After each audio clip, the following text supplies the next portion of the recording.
Okay, we're going to wrap up personality with the humanistic and trait theories of personality, the client-centered or person-centered approach, which is humanistic theory, and it has applications in terms of clinical work, and then the factor analysis basis of trait theory personality. So the two major proponents of humanistic theory, the two founders of humanistic theory, was Maslow and Rogers. And in the 1960s, some psychologists began rejecting behaviorism. They thought it was too dehumanizing. It was too mechanical. They started to reject the dysfunctional view of psychoanalysis, seeing it as overly sexual, seeing it as people lack control of their lives because all the forces are unconscious. And they turned to an alternative perspective, the humanistic perspective. The humanistic psychologists studied healthy people rather than people with mental health problems. So Freud studied patients that were ill. Humanistic psychologists looked to healthy people and looked at the potential for healthy growth. How do we get the person to achieve their potential? So Maslow talked about the self-actualizing person. People are motivated to keep moving up a hierarchy of needs to reach the top of the pyramid, which is self-actualization. Self-actualization refers to fulfilling one's potential. So think of it like the old army slogan, be all you can be. That's self-actualization, being all that you can be, fulfilling your potential.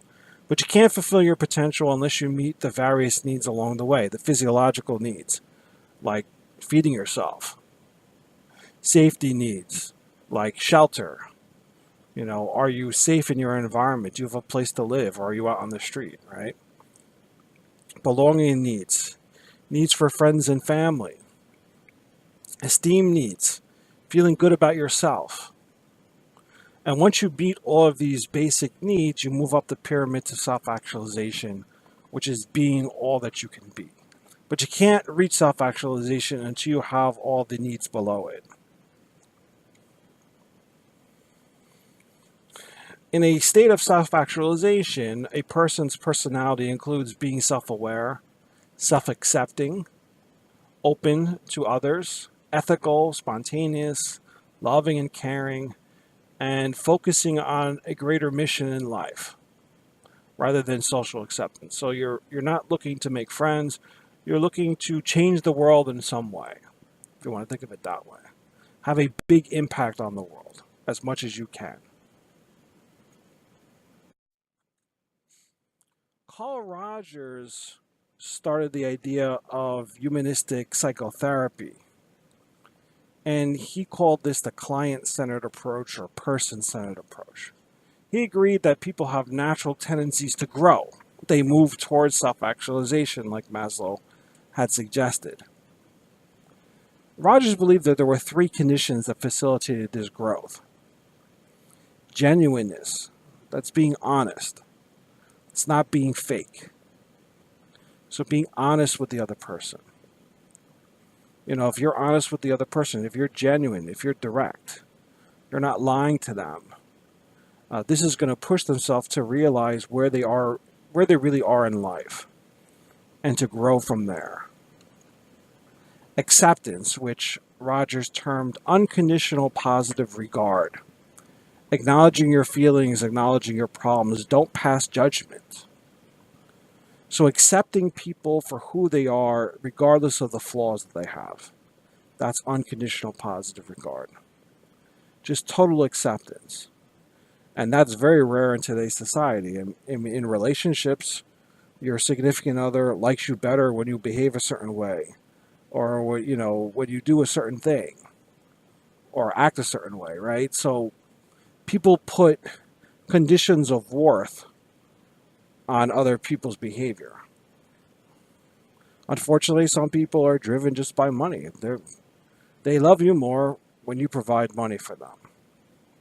Or they love you more when you have a certain social status. Those are conditions of worth. Very rare is it for someone to really love you for who you are or accept you for who you are. Not even parents, in some cases, can exhibit unconditional positive regard to their children. Parents like their children better when they perform well, better in school, or when they have more friends, or when they're, the star athlete.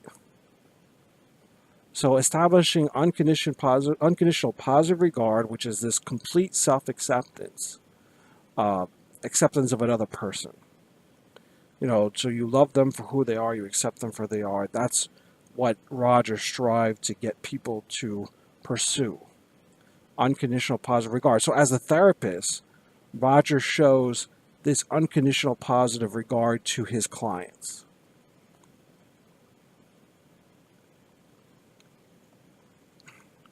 And the last one is empathy. This is tuning into the feeling of other people. So you're really looking to understand them. It's not sympathy. It's not just feeling bad for people. Sympathy is feeling sorry for someone. People don't like to be pitied. They want you to understand them, not feel sorry for them. So remember I talked in the mirror neuron chapter about empathy. Mirror neurons are the basis of all empathy, taking another person's perspective. And so Rogers believed to really help another person achieve self-actualization, you had to be genuine, you had to accept them, unconditional positive regard, and you had to show empathy. Empathy, the ability to take another person's perspective. So you have to be able to relate to them, to understand what they're going through. And all three of these conditions will help the client move towards self-actualization. Now, to move towards self-actualization, you have to have a goal. You have to have an ideal, who you want to be. And that's known as the ideal self. So humanistic perspective really focuses on the idea of self-concept. Who are we really? Who are we now? And who are we ideally? And people are happiest when who they are now, currently, matches their ideal self. So they are who they want to be. And the closer you are to who you want to be, generally the happier you are. So it's important to see to ask people to describe how they are currently and how they would want to be. And if the real self, the current self, matches the ideal self, then you've reached the point of self-actualization. You've become who you really want to be. Now, most of us aren't there. I'm certainly not there. I'm a long way from self-actualization. And most of you are just starting out in life. A lot of you, you're way far away from self-actualization. Unless you're a blatant narcissist and you think you're just better than everybody else and you're great. You can't imagine yourself being any greater than you are currently. And that's another issue, right? I mean, some people that we know in this world are blatant narcissists, and that's a problem. That's another problem in itself, right?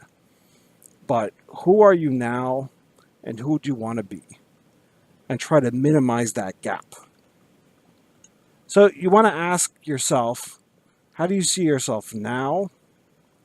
What do you like? What do you value? What are you capable of? And then how do you see yourself ideally? In the future, what would you like to improve?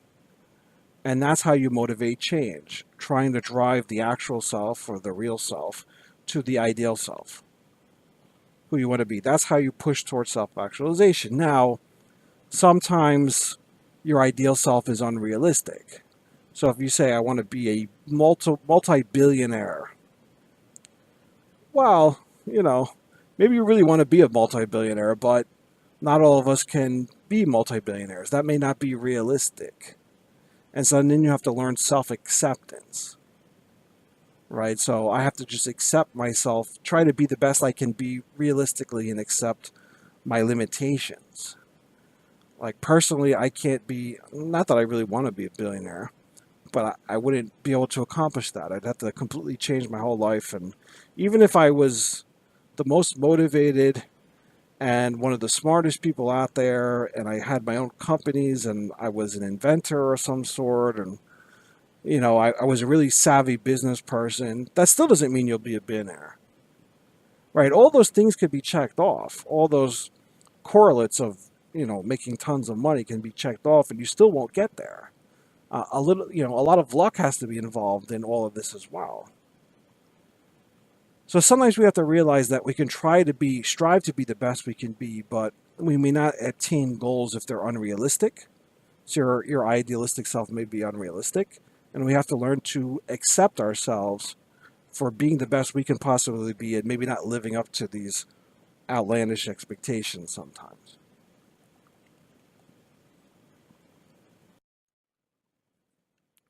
So critiquing the humanistic perspective, what about evil?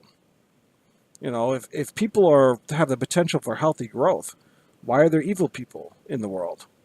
That's not healthy growth. So the critics of Rogers say that he didn't appreciate the human capacity for evil.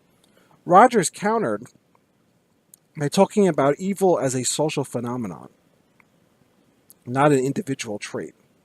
So Rogers said evil is caused by the situation rather than what's inside the person themselves. All people have the potential for healthy growth, and evil is shaped by outside forces, situational forces.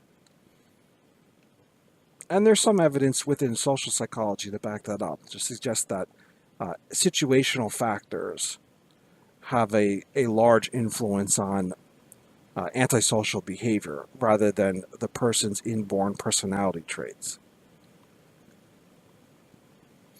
So Roger said, when I look at the world, I'm pessimistic, but when I look at people, I am optimistic.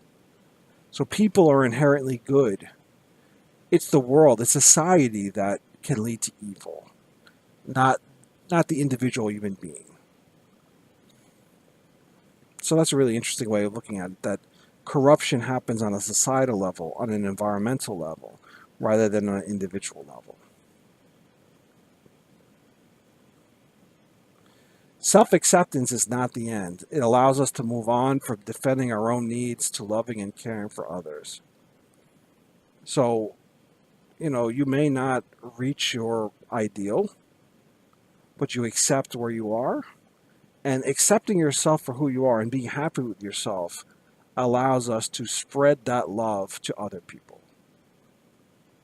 So it's the idea of self-acceptance, even though your plans may not have worked out the way your life may not have worked out the way you wanted it to work out.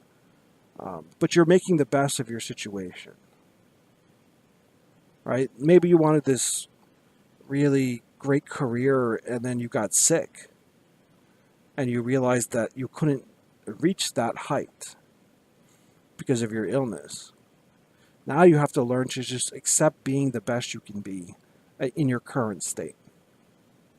And once you accept that, once you accept yourself in your current state, being the best you can be, then you can start caring and loving others. So self acceptance is a very important part of other acceptance. Now, this whole idea of self and self concept, isn't this very selfish? Isn't this very self centered theory? Um, Self actualization is a positive thing, but some people see it as indulgence. They see it as self centeredness, that the self is the center of the universe, this egocentrism. However, humanistic therapists will say that the therapist is not encouraging selfishness. You're encouraging positive regard, which is acceptance. So the goal of self actualization is not to be a very selfish human being that says, look, I've accomplished all these things and you haven't. And to sort of tout all their accomplishments and all their worldly possessions and their happiness and rub it in the face of others. That's not the goal of humanistic theory. The goal is for someone to feel good about themselves, to accept themselves, not to brag and and to be just overly flamboyant about all the things they've accomplished in life. So it's not selfishness, it's more about acceptance. So even though the concept of self is used all the time, it's not to admire the self or show the person to be better than other people. So we're going to shift gears and talk about the trait theory of personality. Allport believed that Freud overvalued these unconscious forces, that shape our behavior and undervalued observable personality traits. Myers and Briggs wanted to study individual behaviors and how different people differed with regard to their personality traits. And the Myers-Briggs Type Indicator is a questionnaire that categorizes people's personality, and you may have used it in high school with your guidance counselor. It helps identify careers that you might be effective in. The Myers-Briggs Type Indicator, it's a useful test. We're going to define a trait as an enduring quality that makes a person tend to act a certain way. For example, someone who's honest, or someone that's shy, someone that's hardworking. We kind of know how this person behaves. The MBTI talks about judging versus perceiving. So they actually pair off two opposite ends of each trait, and then it allows you to rate where you fall on that spectrum, on that continuum, with the two polar opposite points. The trait theory of personality says that we are made up of a collection of traits, behavioral predispositions, and this differs from person to person. Everybody has a unique combination of traits that make up their personality. So how do we come up with these traits, and what are these traits? Originally, this was done by a statistical technique called factor analysis. And so factor analysis is a more complex statistical technique that looks for commonalities among different stimuli, in this case, different traits. And it allows you to group these traits on dimensions. Here we have a two-dimensional structure that is able to encompass the grouping of various personality traits. So there's two basic dimensions. The first dimension is introverted versus extroverted. We all lie somewhere on that dimension.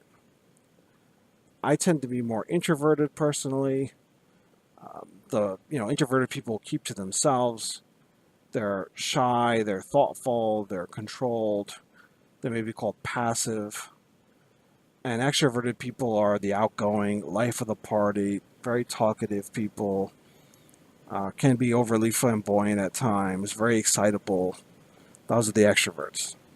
And the second dimension is stable versus unstable. Stable means you're acting fairly consistently across time and over time and across situations. And unstable means that your mood constantly changes. And so we all lie on these two dimensions somewhere. And depending on where you lie on these two dimensions, these are some of the personality traits that can be used to describe you. So if you're introverted and you're unstable, then you're talked about as moody, anxious, pessimistic, unsociable. Those are negative qualities. If you're introverted and stable, then you're thoughtful, peaceful, reliable, even-tempered, calm. If you're extroverted and stable, you're a leader, carefree, lively, talkative, outgoing, social. And if you're extroverted unstable, then you're aggressive, excitable, impulsive, changeable. So you can see the negative connotations with the unstable adjectives, right? Those traits. And a more positive connotation with the stable traits. And you may think of a little bit more positive connotation with extroversion versus introversion. Although I think there's benefits of both being an extrovert and being an introvert. And you lie somewhere along this. That doesn't mean you're just an introvert or just an extrovert. You lie somewhere on the dimension of introversion going to extroversion and stability going to instability. And where you are determines the kind of personality traits that you probably will manifest most of the time.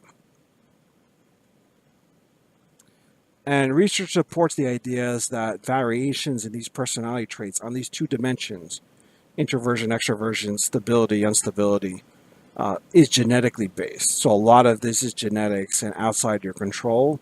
Some of it is environmental. You can, learn through interactions with friends and family to become one way or another to a degree. But a lot of it is genetically predisposed. So traits are rooted in biology. Extroverts tend to have lower levels of brain activity, making it hard to suppress impulses. They're stimulation seekers. They're risk takers. They need stimulation, whereas introverts don't. Introverts get overwhelmed with stimulation. They become anxious when they're overstimulated. In terms of perception of body and reaction of the body, the trait of shyness appears to be related to high sympathetic nervous system reactivity. So if you're shy, what happens in social situations where you perceive threat, your body speeds up. Your sympathetic nervous system gets kicked on, your heart speeds up, your respiration becomes shallow, you start sweating, right? And that could be very uncomfortable for someone. So someone that's shy, their body just starts reacting that way around other people, and that makes them uncomfortable, so then they withdraw. And so they don't want to be out with people because they don't feel well. They're very sensitive to the presence of others. In terms of genes, we know that genes contribute greatly to personality because if you selectively breed animals together, you create differences in terms of aggression, sociability, and calmness. So you can actually create a personality by selectively breeding animals together that exhibit certain personality traits. So genetics, of course, is very important in everything in psychology, but it's also important in personality. Now, how do we assess traits? A lot of times we use questionnaires or surveys. These are called personality inventories. They ask questions regarding personality traits. All test items are selected because they match those particular traits, so they're empirically derived. One of the most common personality inventory out there is the MMPI, the Minnesota Multiphasic Personality Inventory. This is designed to identify people with personality difficulties. So there's a whole personality disorder area of this test that tries to identify what's wrong with people's personality. And a personality disorder is a very unstable way of dealing with the world that has gone on for usually decades of a person's life. And some of them can be very serious, like antisocial personality disorder. A subset of those people can actually be psychopaths, murderers, serial killers.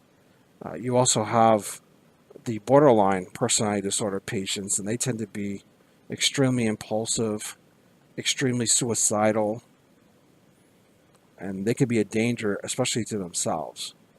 Their mood is all over the place, and they have a very serious illness. So sometimes when personality traits are maladaptive, or they have a negative impact on your life, and it goes on for years and years of your life, they can become very inflexible ways of dealing with the world, and it's difficult to change. It's difficult to get better. And so some of the personality disorders that you would learn about in an abnormal psych class or a clinical psych class, these disorders are very difficult to treat because they've been there for decades of a person's life. It's not like they're going through depression, they've had depression for a month. They've had these personality traits for decades. And if they've been around for that long and you've lived your life with those kind of personality traits, it's really hard to change it around. It's not impossible. It just requires a lot more work.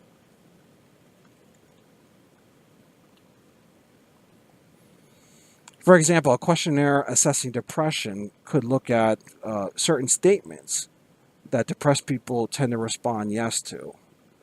For instance, nothing in the paper interests me except the comics.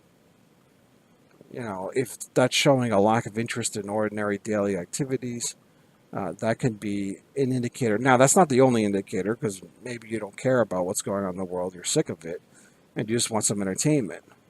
But if you put this question along with many other questions, you can build a profile of different questions or different ideas and behaviors that represent or can predict depression.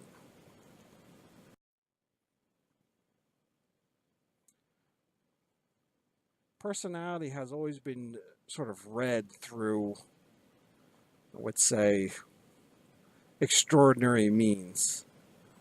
For example, astrology. looking at horoscopes to determine personality. And I talked a little bit about horoscopes at the beginning of the course. It's very difficult because the horoscopes are written in such a very vague way that it could pertain to almost anyone. So no one's predicting your personality when they say you will go through some tough times in your life, but you need to persevere. Well, that applies to everybody. Every single human being is going to go through tough times in their life and need to persevere. How's that predicting your personality? That's a very vague general statement that doesn't predict anything, but the person gets, looks at their horoscope and it says that and they're like, wow. Or the fortune cookie, people that read their fortune cookies, or palm readings. You can be very careful about someone trying to tell you about your personality or your future. They may respond with these very vague general statements. Don't be amazed. Most people can't tell the future. I've met very few people that can actually tell the future accurately. I'm not saying that there isn't anybody out there that can tell the future, but I'll tell you one thing: it's not all those people advertising. All those people can't do it. If they're advertising, most likely they can't do it. Now, personality is studied uh, in a trait method with something called the Big Five factors. And Eysencks believed that people varied along two dimensions. We talked about stability and extroversion, but the Big Five expanded this from two dimensions to five factors to describe personality. And those five factors are made up of the mnemonic C.A.N.O.E. C.A.N.O.E. C.A.N.O.E. C.A.N.O.E. is a mnemonic device, memory aid, that allows you to recall the big five factors. Conscientiousness, which is self-discipline, pursuit of goals. Agreeableness is friendliness, helping others. Neuroticism is anxiety, emotional instability. Openness is flexibility, nonconformity. And extroversion is sociability, drawing energy from others. And according to the Big Five factor model that was developed by Raymond Cattell, these are the five factors that make up C.A.N.O.E. Everybody is a combination of these five factors. And this was a much more in-depth exploration of personality than the two-dimensional Eysencks model that I explained a few slides ago. So just remember that C.A.N.O.E. equals the big five personality factors. And I used to use Ocean, but C.A.N.O.E. and Ocean are both good for remembering the big five factors.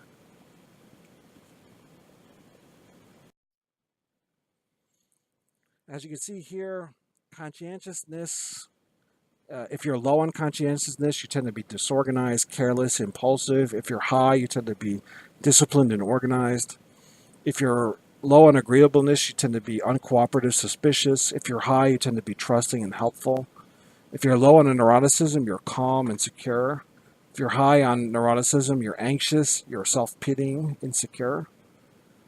If you're low on openness, you tend to be practical, you tend to prefer routine. If you're high in openness, you tend to be imaginative, you prefer a variety, you like to be more independent. If you're low on extroversion, you tend to be reserved, quiet. And if you're high in extroversion, you tend to be sociable, fun-loving. And everybody is made up by some combination of these five factors. And the five factors, once again, are a dimension. So you're somewhere on conscientiousness. You lie somewhere on agreeableness, somewhere on neuroticism, somewhere on openness, somewhere on extroversion. And everybody's different. Everybody has a different combination of these five factors that makes them have a unique personality.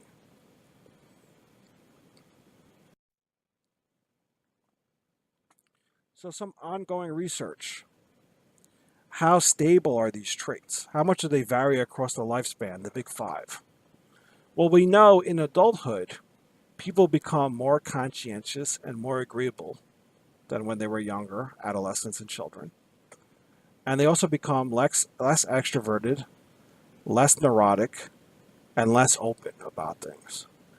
So they become calmer, But they also become more inhibited, and they like to prefer to stick to routine as they get older. Now, these are some of the changes. Most of the personality traits early in life are stable throughout your lifetime, though. Levels of success in work can be predicted by conscientiousness. If you're high in conscientiousness, you're going to probably be more successful at work. Maybe neuroticism as well. I don't know if that's been studied, but if you're low on neuroticism, you're probably also going to be better at work than if you're super, super anxious all the time. As far as extroversion and as far as all those things, it depends on where you work. If you work by yourself, extroversion is not going to be too helpful. If you have to go out and meet with clients all the time, extroversion probably will give you an advantage. So a lot of these other traits will be job specific in terms of how well they help you at work. So how does personality change over age? Well, it's pretty stable. It's pretty stable. Now, if you look at 7-year periods and how correlated people's personality traits are at the beginning of 7 years and at the end of 7 years, it's pretty stable as you get older. So in children, there's not much stability at all. Children change really rapidly. Their personality changes. So over 7 years, a child's can be completely different personality-wise. And that's why that correlation is 0.3. It's pretty low. Collegians, it's already gone up pretty high. So by the time you're in college, in your late teens, early 20s, your personality is pretty set. You have some movability there, flexibility, but a lot of your personality is pretty stable by then. Your 30-year-olds, it's even more stable than in college. And by the time you're 50 to 70, it's really, really stable. The vast majority of traits are not changing. You can change a little bit, but to go from being a complete introvert to a wild extrovert at the age of 60 or 70 is not realistic. Most of these traits have stabilized, and any changes will be modest later in life. The best time to change would be really early in life. By the time you hit college and into your 20s, you start to stabilize already.